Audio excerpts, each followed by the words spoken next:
Yo guys, what's up? Welcome to another video. This is basically somebody requested a few things to clarify on or to go a bit more in depth following my Zero to Legendary series, critically acclaimed. Please check it out. It's great, has a lot of views.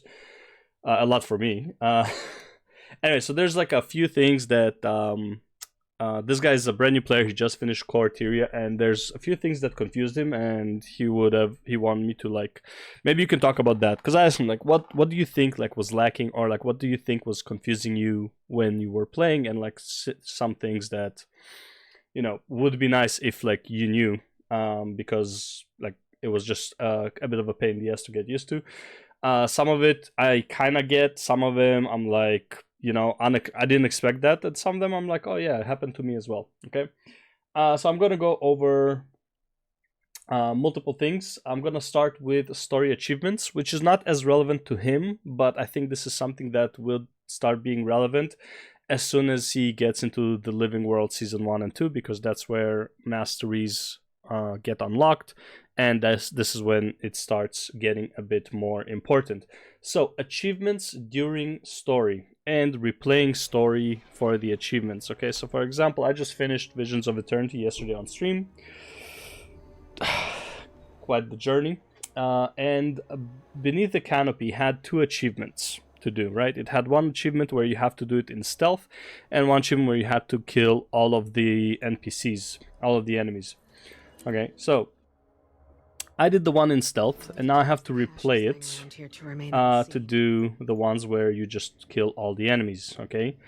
And the reason you have to do it is because it gives you the mastery, and then the mastery point for doing all the achievements and yada yada yada, okay? Like certain achievements in the story. Okay, so go there, story achievement, Act 2, right? And then if you do Visions of Eternity Act 2 mastery, you have your mastery point that you get early on, and then it also unlocks the relic. Okay, so things like that. This is a lot more important in, I want to say, Path of Fire and End of Dragons. Those masteries, like you get them at the end of getting mastery, and also you need them for certain unlocks. Either way, achievements. This is true for pretty much all the time. Whenever you're doing after Living World Season 1, you're going to have this yellow icon down here. If you have this yellow icon down here, there is an achievement that is available. Now, this is not the only indicator. Some achievements are hidden. They're not as obvious as this, but many of them are like this. Okay, so whenever you go into a story quest and you see this yellow mark, try to do this achievement, because sometimes redoing the story is a pain in the ass. How do you do the story? Okay, so you go into your story journal, right? You just click on one of these, and you're going to have a replay story section. Apparently I didn't do End of Dragons on this character, for shame. Okay, so if I need to get out of here, so let me just get out of the instance, and then you can see that I can choose a different story. It said to quit, okay. Right, and then I can do here, replay this chapter, right? And then I can go ahead and redo the achievements.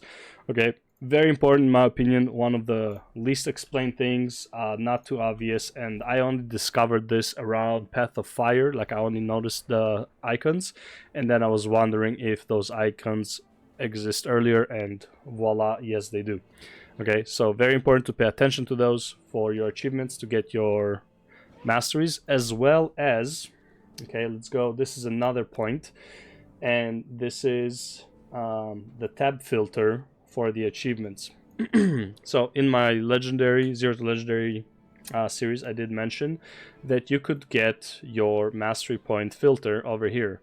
What I didn't cover is all of the other ones. So if you have titles, for example, a titles filter, you can see all of the achievements that would give you a title, right, which is great. So if you're looking for a specific title or just want to collect titles, this is how you do it.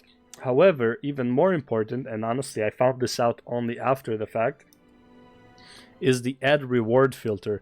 Early on, it is very hard to get ascended items. Okay, one of the ways to get ascended items that I'm not talking about in my Zero to Legendary, because in my opinion a lot of them are a bit too annoying to get, but a good way-ish sometimes to get ascended gear, specifically accessories, because those are the really hard to get things and play around with. You can't play around with them mostly, is ascended accessories. So if I go to, let's say, I did the filter, remove reward filter, right? If I go here, it would give, okay, so this is a reward for this. Okay, Twilight Arbor. What does Twilight Arbor give me? Okay, minor this. Okay. Alright, you can just hover over this. Addition Sandstorm. Okay, something legendary. Personal delivery. Not sure what those are. Okay. Explorer, community. Okay, so once you get to, I think I want to say, it's not in the general, but if you go to the story journal, Heart of Thorns. Okay, Heart of Thorns would have certain things like, you know, ascended accessories. This is probably like more important for you to get it during Heart of Thorns. This is when you're doing fractals anyways. But let's see if there's, I believe there's also some in Corteria, which is, let's say, this one. I know there was some in Corteria, I just don't remember where they were, or actually probably Living World Season 1. So Gates of Maguma. Okay, there you go. Ascended, right? So you have one ascended. Okay, Entangled probably has another ascended. There's another ascended. Here's another ascended. Okay, there's multiple ascended pieces. Now, are they great stats? Not really. But if you just need like an ascended piece to fill in Agony, these are a way to do it. Again, not my favorite way. I think they require a bit too much effort, but there you go. You can get some, as well as your some mastery points as well, right? So this is another way to get your ascend accessories. Then Path of Fire probably has some, yeah. Mini Archu Ibro, what is that? Not my cup of tea, but hey, you know, if it is yours, then it is.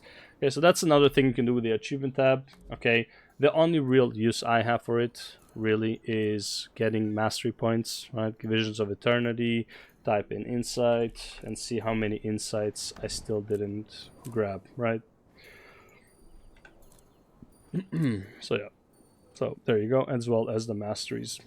So yeah, that's pretty much it for the achievements tab. Here's something that kind of confused me early on when I was starting off, but becomes kind of second nature once you understand it, okay? And these are basically infusions or upgrades to gear. Okay, so let's take these crests, okay? Now, these crests are just one of the things, but it's not the only thing. Okay, so you have these crests over here, okay? So, as you can see, I have infusions. Well, I don't have infusions, but like there's an unused infusion slot, stuff like that. Enrichment for your necklaces, we're gonna go over that as well, and as well as unused infusion slots on your back piece, okay? When you level, you're getting some of these things, okay?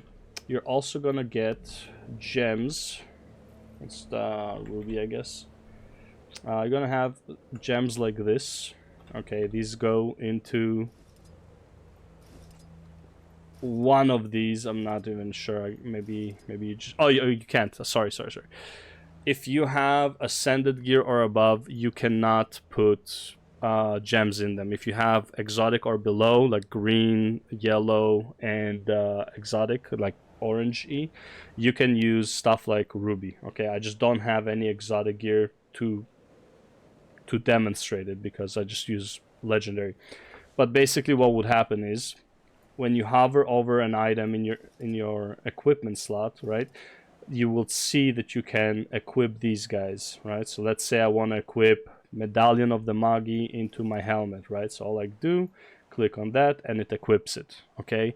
Now, because it's legendary, it will also take it out when I tell it to. Okay, so I'm just gonna put this and put infiltration back on and would take it out. Okay, if you have exotic, anything that is not legendary, so ascended, exotic, or below, it would actually destroy the item. And the only way to take these out is to use upgrade extractor, which are You can get them for gems. I don't recommend getting them for gems, but also with astral rewards, if the astral rewards want to work. Okay, so there you go. So there they are. They cost 35, and you can get a few of them. Okay, I only recommend using these on like very expensive runes. Some ascended items that you get, like for example, do I still have Drakkar? No. Okay, so the Drakkar gift, basically a chest that has weapons in it. Okay, it comes out with a rune of with a sigil of malice, right? And sigil of malice, Spear Sigil of Malice is basically 10 gold. Well, 7.5. I sold for 10 back when I got it. Okay, and this comes with like some of the ascended pieces that you can get. Okay, so instead of like not getting the 7.5 gold, you can use an extractor on it. I would not recommend using an extractor on anything that is just not worth. How do you check? Just go click O. By default it's O. Go here, whatever the sigil is in the weapon that you have or the rune, just type it in and you'll find if it's worth it. For example, if I'm not mistaken, Scholar. Scholars are pretty good. Trapper, I don't think you can buy Trapper, right? So Rune of Trapper is dungeon. There was one more. Dragon Hunter, maybe? Yeah, and Superior Rune of the Dragon Hunter. These are popular ones. Scholar, Dragon Hunter, right? So it's like if you have pieces of armor that have Superior Rune of the Dragon Hunter, you might as well take them out, right? Stuff like that. So, yeah, but for the most part, I would not recommend using the extractor and just, just replacing it. It's not a big deal in most cases. Before I go into the Amulet Enrichments, let's also talk about one more thing that you can do if you have a guild. Okay, this could be very helpful for you when you're leveling up or just trying to collect stuff. Okay, go to your guild hall, look for a building like this that has the dancing people. I don't know if this is supposed to be the dancing people, but every guild I've been to has a building with dancing people, and that's where you have an NPC like this called Guild Enhancements, and it is a completely free boost for your type of XP gain. Okay, so you can do World v World reward track, which would 10% reward track is really nice. Okay, that means instead of collecting 20,000 or whatever, what do you call it, reward track for your Gift of Battle, you only need 18,000. I should really run this. I don't know why I'm not running reward track. You can also do XP gain and other stuff. World v World XP gain, PvP reward track, Magic Find, which is the most useless one, Karma boosts, Gathering boosts, map bonus rate increase, so you get map bonuses, which like kind of only relevant for core Tyria maps that have rewards, and then increased crafting, critical strike chance if you're leveling your crafting, which we're going to talk about later in the video. Okay, so these are enchantments. I highly recommend using these. If you are in a guild. I think most guilds have them. At least I haven't joined a guild that didn't have them. But yeah, very important. Okay, let's talk about enrichments. What are enrichments? Enrichments go into your necklace. Okay, so as you can see, I have an enrichment plus 20% experience from kills. How do you get enrichments? There's multiple ways, but honestly the most standard are these two. Okay, so you get the gold, Magic Find, experience, karma. These are for laurels. Or you have the World v World experience or World v World reward track, which again highly recommend. You can get 15%, man, that's massive. Okay, and this is from World v World. The other ones that I believe also have a cosmetic appearance. Okay, so this is like some form of, like, this is from Icebrood Saga. I don't even know what this is. I guess you can get it from your 8-year. Okay, so I do have this in my bank, looks like.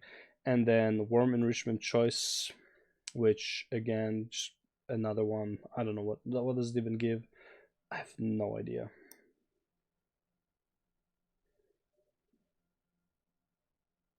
Didn't receive, yada yada yada. Okay, what does it give? Oh, it can give you either one of them. Okay, and it has like this nice little ghostly, worm that flies around you. There it is. Okay, again, just something extra, but that's pretty much enrichments for you. Okay, that's what they are. That's how you get them.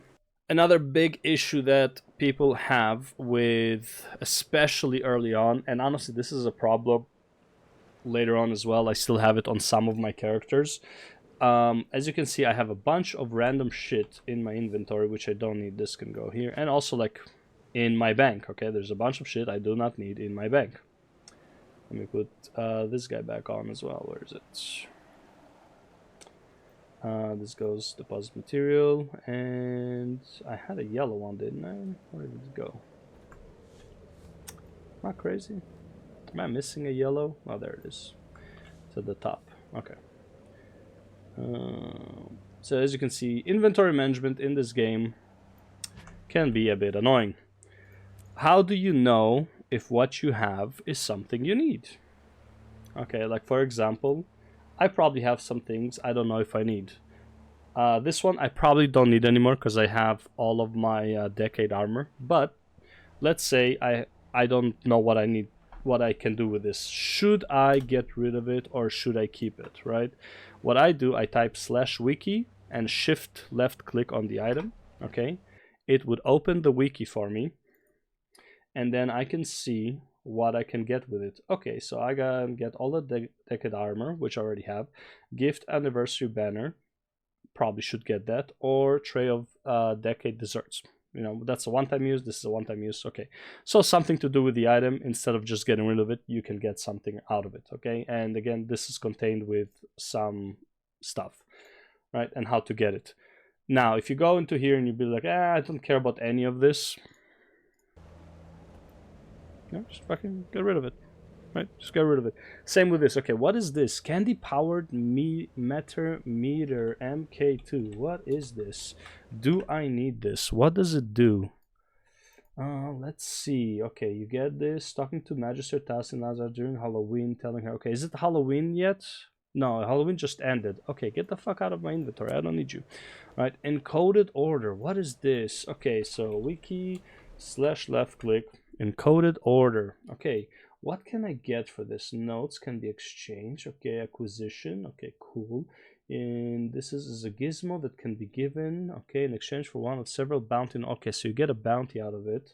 All right, so let's say you what do these bounties give? Okay, bounty costs for the player to eliminate. Okay, your inventory is full. Yada yada yada. Okay, if you have multiple bounty notices, only one. Okay, cool. Okay, so what happens if you eliminate her? All right, you can get a coin purse, a bag, and some junk. All right, cool. And then it can also go into achievement. Okay, so this is how you check. Like, does it matter to you? No.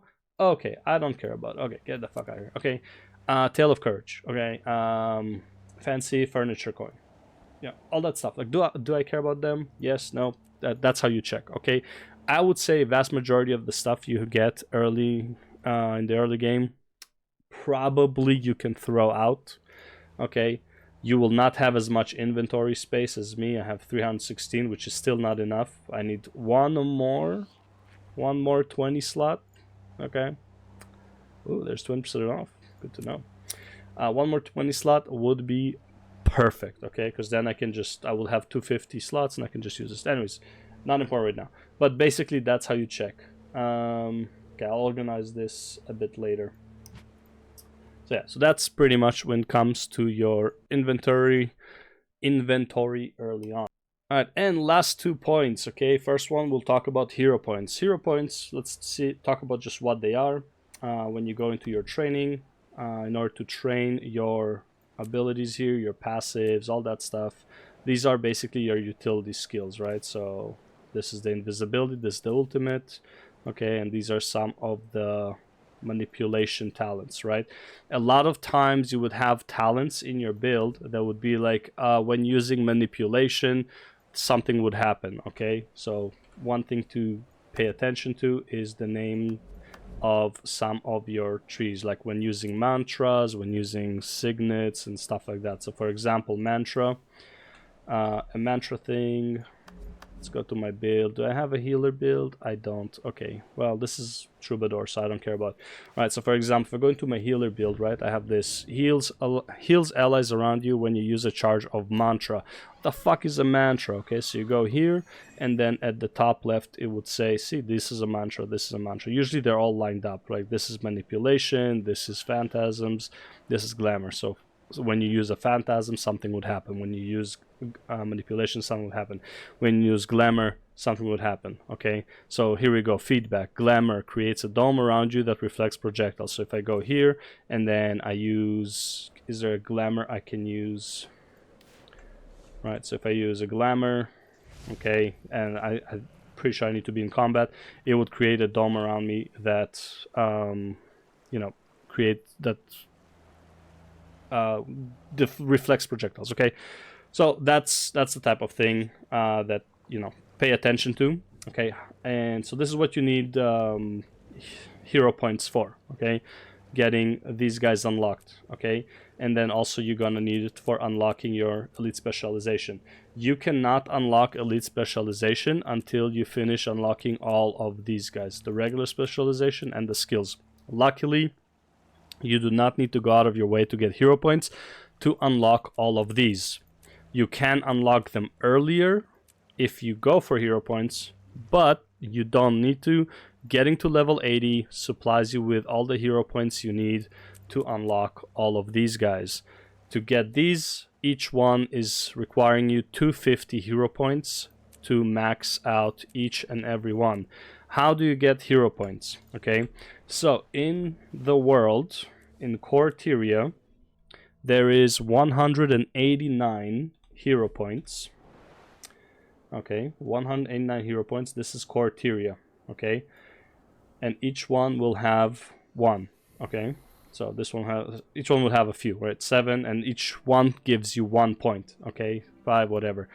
I do not recommend going after these, like, unless they're on your way. How do you really get hero points? Okay, the hard way-ish is you go to areas like Verdant Brink. Sometimes, not a lot of times, but sometimes, when you go into the looking for group, and then you go into Heart of Thorns, Verdant Brink, okay, there might be something called Hero Train. Okay, sometimes they do it in the Crystal Desert, so you go to Path of Fire, Crystal Oasis. Here to help anybody? No, okay. Sometimes you would have a hero train here. Okay, hero trains are not the most common. I'm sure there's like a Discord group. I personally don't know because I don't do them. Okay, that's how you do it. However, if you follow my critically acclaimed 0 to Legendary guide, you would know that I recommend doing a lot of World v World because you need it for Gift of Battle. What you can do is, when you go to World v World, okay, you are going to get a certain currency every so often, right? You are going to get a chest. Okay, where's the bank here?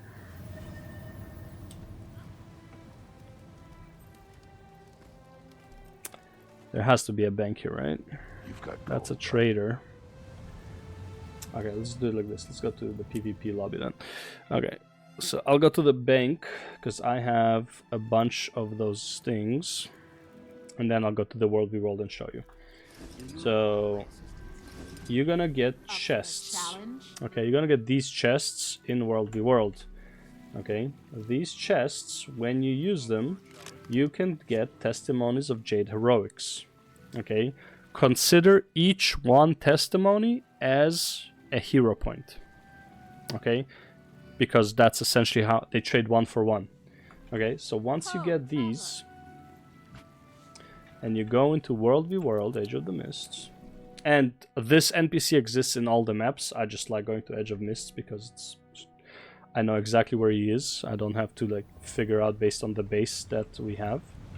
Okay, Hero, Notary, Hero Challenges. Okay, so this one you can change your Testimony of Jade Heroics for hero points. This is 1 hero points. These are 10. This comes, and also this helps you with world completion. Let's say you want to do exploration of Corteria without, and like you want to do it as little effort as possible. You can just buy all the hero points from Corteria. Okay, so you just buy 189, which I can't because I have 187, and also even if I buy it, right, and I use it, it would return the proof of heroics for me because I already maxed it out. So you can't even make a mistake here. Okay, pretty sure I have all of the. I don't want to risk it because I've been leveling other masteries right now and all the other characters, so I'm running low on this. I had like 1500 before I started. So yeah, but this is how you do it. How do you? And again, you just get the chest from doing World v World, and then you can get a ton of Testimony of Jade Heroics, and then you just, you know, buy your heroic ways. This is by far the easiest way to get hero points. Okay, like nothing more to say about that, honestly. Okay, like it's like this is the easiest way to get hero points. Okay, nothing comes even remotely close. Also, you can use them as well to buy certain runes. Again, there's like, just explore this NPC, right? There's some relics here as well, yada yada yada. Okay, that you can unlock. Pretty sure you can unlock them with World v World. I'm not sure how. I usually unlock with the story, but you can probably see I have a bunch that are not unlocked because I just didn't bother doing some achievements and some like challenge modes or whatever. But yeah, either way, this is your NPC for heroic points and other certain things that you can do with it. Last thing I want to talk about is crafting. So when it comes to crafting, unlike I guess many other MMORPG, I actually don't even remember how the crafting works in Final Fantasy XIV, but in terms of World of Warcraft, just go to the NPC, he teaches you the next steps, stuff like that, and then if you have the skill level, holy FPS, I need to restart my PC, holy shit. Okay, if you have the skill points, then you can unlock it. Unlike that, Guild Wars 2 works in a very different way. Okay, as you increase your craft level or skill, you will automatically unlock stuff. There's no such thing, like you get to 125, you will unlock everything from 126 to 250, right? You get to 250, you unlock the next one. Okay, there's no real like problem here. Like, you don't have to talk to the NPC. However, there is one thing that is really confusing to a lot of players, and that is discovery.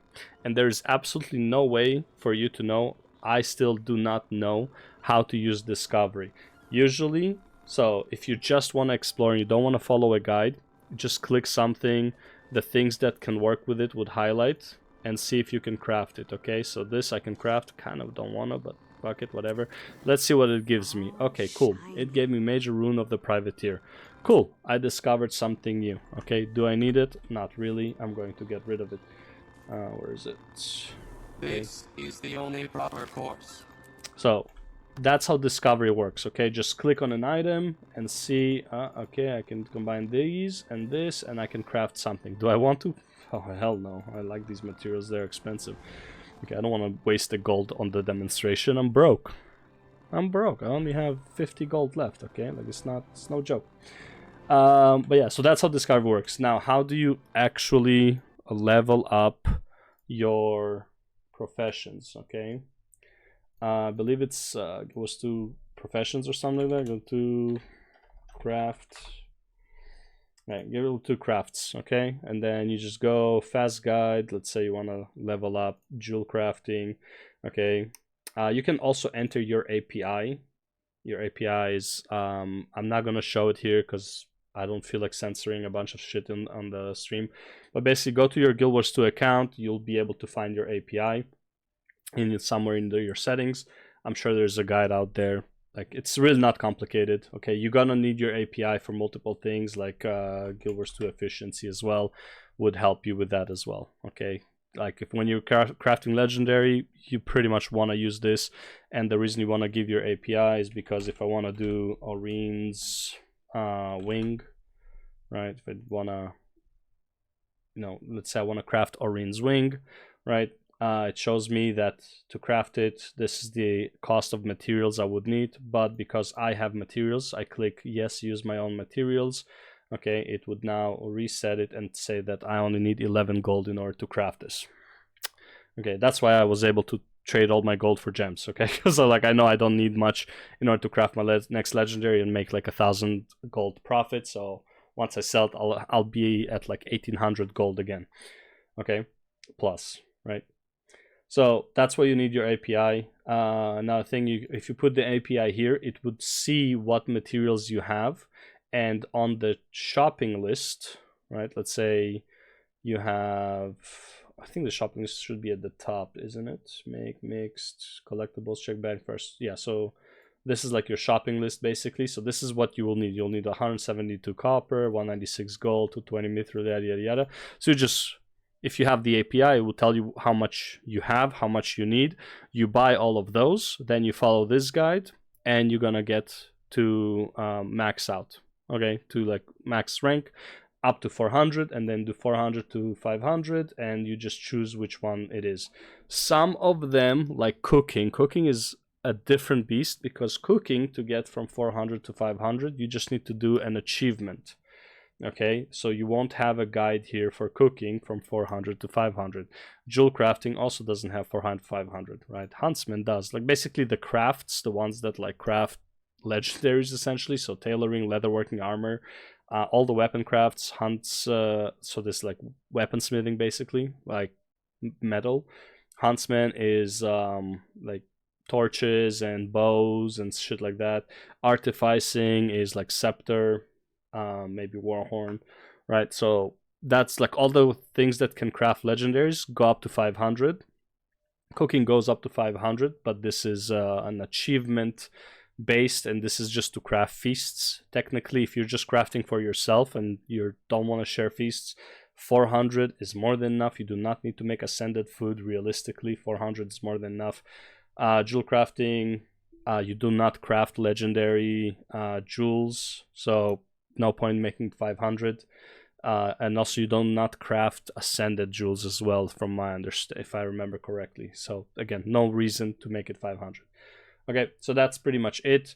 It also shows you how to do a discovery. So for example, if I do 400 to 500, right? So let's say here, make 10 discover, right? So you click here and tells you, okay, in order to discover master maintenance oil, you need 20 jugs of water and 3 pile of crystalline dust. You throw that into the discover, okay? Once you discover it, it would appear in your regular thing, right?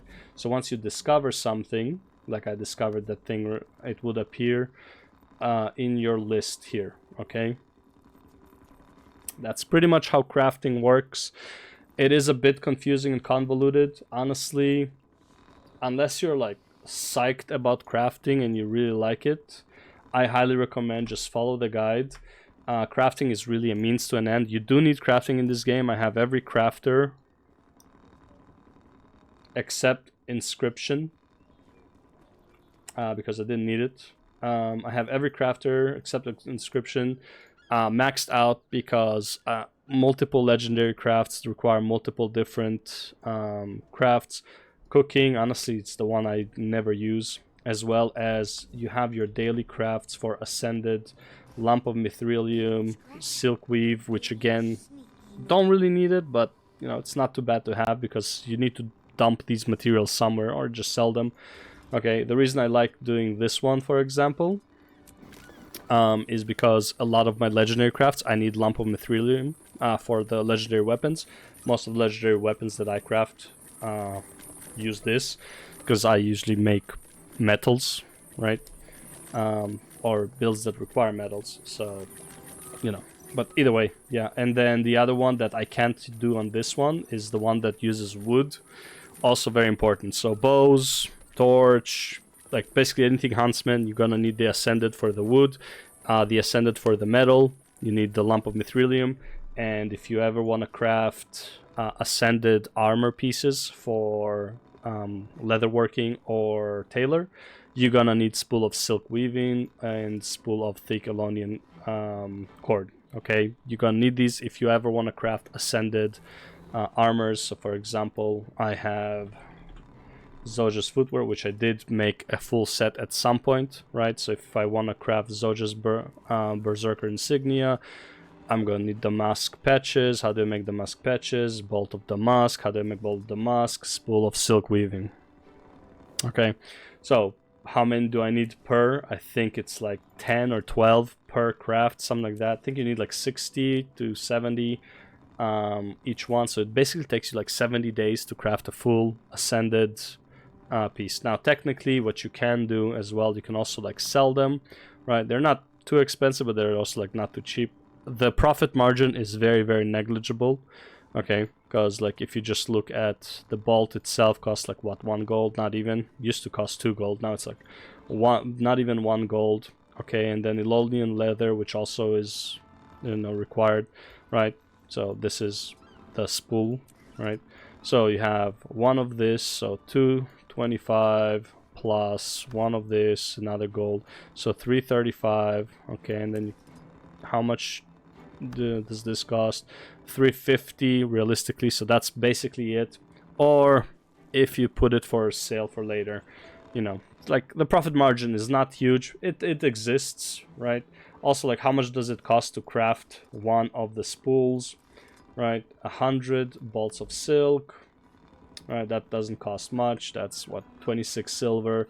This is another 30 silver, 20 silver. Oh man, the price dropped. I love it. Okay, that's another 20 silver. And then this one is, you just buy it from the merchant, also a few silvers, right? So to craft one of these is almost a gold, plus all of these ones you need 20, so that's like 18 silver. And this is, you know, not even this 1 silver at most, and then this one is another 20 silver-ish, right? So eventually this all comes down to worth basically almost the same amount as the bolt. I'm doing like quick math here. Maybe you're making a few silver per bolt. So at the end of the day, is it really worth crafting it for profit? Not really, right? You're basically making as much as you're you're selling it for as much as you're making it, practically, almost, or like the profit margin's like non-existent. The only one may be the Berserker intricate. So these Gossamer insignia, as well as the one for the weapons, I forgot the name that they're used. So there's insignia, and then there's the other one. Insignia are for armor, and the other one is the other one. And these ones are used to change stats on ascended weapon. Wiki change stats. Okay, so if you go here, and then you can change stats on ascended weapons and ascended armor. So you see you need an exotic insignia to change your stats. So if you use an exotic insignia, the Berserker one, and you put, let's say, a celestial ascended piece of armor, it will turn to a Berserker piece of armor ascended, right? So this is how you play with stats if you need them, like you're doing a fractal build or whatever, and you had like a celestial one, right? So yeah, because like you're gonna find ascended weapons or ascended armor from certain events that I do recommend in my critically acclaimed 0 to Legendary okay series. If you do like Tequaddle, if you do like Triple Trouble, stuff like that, they give you ascended weapons or ascended armor with set stats. So in order to change those stats, you're gonna need the exotic insignia and exotic inscription.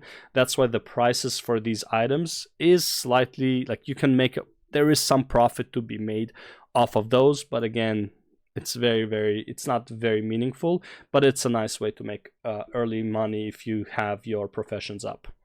But yeah, anyways, that's it for the video. Let me know if you want me to cover any other aspect of the early game, something that like people find hard to wrap their heads around. There is one more thing, actually, now that I think about it. There was one more thing. This is going to be super brief. And he asked me to go over the hero UI, basically. So like this one, like when you click age. Okay, so what is everything here? Okay, so the equipment, okay, this is where you play around with equipment, your appearances, your mount appearances, and all that stuff. Okay, mail carriers, how you want them to appear, all that stuff, as well as where your equipment is. Okay, nothing too interesting. Build, we covered when I talked about the hero points, but basically this is where you make your build, right? You can change your talents here. This is basically where you change your talents. You can save your talents, okay? And you can get more of the templates. You can get them from the Astral Rewards. Okay, build storage expansion. So build storage expansion is this. Build template expansion is this. Okay, so I highly recommend getting these two if you're playing multiple characters, and even if you're playing only one character, highly recommend build template extension. Okay, expansion, because you're gonna be changing builds a lot depending on what you're doing. Some builds, I'm not gonna tell you how to make your builds. Anyways, very helpful. Okay, training. This is the hero points. We talked about it. Story journal. We talked about in the story part. Okay, crafting. This is probably the least useful thing, because honestly it just tells you what you can craft from what you have, but it doesn't really, like, just go to a crafting station, not a big deal. Achievements we talked about in the achievement section, and then masteries. Watch my 0 to legendary to know which masteries you should get, but basically your mastery rank is what tells people how long you have been playing the game and how much do you know. Okay, this is your real account progression. This one and achievement points. If you see somebody, let's say this guy, 44 mastery points, okay, probably not a lot. Okay, can we inspect anything? No. Okay, so 44 mastery points, not great. There was a way to check their mastery points as well. I think they need to be in your group. I don't remember. But yeah, so let's say this one's 115, this one is 86. So you know all of these are brand new. 220, mini veteran. Okay, he's been around the block. 36, brand new player, right? And again, this is an account progression, right? So any character that has it means they're like brand new, pretty much brand new, or like it's a new account, right? 608, you know this guy's been around the block. Okay, he's been here for a while. Okay, probably a couple years. Okay, 671. Okay, this one, he has all the masteries, like he has been here forever. Okay, so that's what the masteries basically indicate. The only way to really check if how long somebody has been here is the mastery rank. It gives you a good idea at least.